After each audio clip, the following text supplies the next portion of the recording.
Alors, je vais vous montrer comment on peut vérifier une loi physique avec une calculatrice de marque Casio. Donc pour ça, on va faire une régression linéaire et pour contextualiser, on va choisir par exemple de vérifier la loi d'Ohm. Donc on dispose d'une série de valeurs, d'accord, de tension et d'intensité. On veut montrer que la tension est proportionnelle à l'intensité du courant.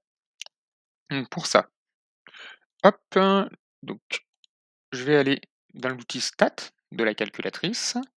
Et dans mes listes, je vais rentrer les valeurs des intensités et les valeurs des tensions. Dans la liste 1, je commence par rentrer les valeurs des intensités. Ok.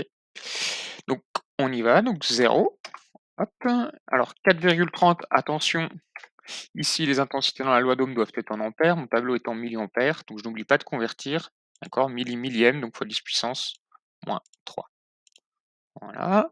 Ensuite, 8,7, 10 puissance moins 3. On a 13,0 fois 10 puissance moins 3 et 17,1 fois 10 puissance moins 3. Voilà, j'ai rentré toutes mes valeurs d'intensité, je vais rentrer mes valeurs de tension maintenant. Donc 0, 2, 4, 6 et 8. Ensuite, vous avez ici la fonction calcul. Donc il va falloir faire F2, d'accord, qui est en phase calcul.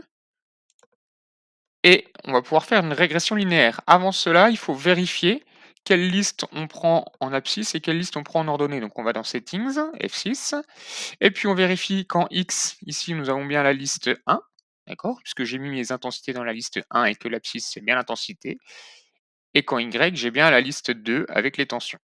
Donc voilà, si on veut changer, il faut cliquer là, vous faites liste, voilà, puis vous tapez 1, je laissais 1. Ensuite on fait quitter, et on va pouvoir faire la régression. On choisit une régression linéaire en X, d'accord, d'ordre 1. Et puis, on a donc ici que la tension est égale à 453, puisque le coefficient directeur est 453, fois l'intensité, plus 0,037. Voilà. Hop. Hop, on va même mettre... OK.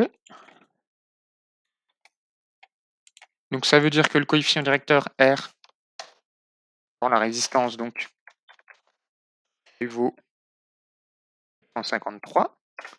Alors au niveau de l'unité, c'est l'unité de l'ordonnée, toujours sur l'unité de l'abscisse.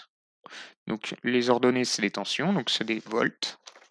Les abscisses, on a mis des intensités, donc volts par ampère, qu'on appelle aussi couramment des ohms. Voilà.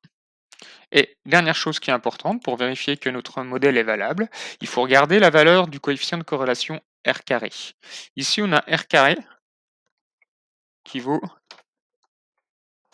0,9997, 9997.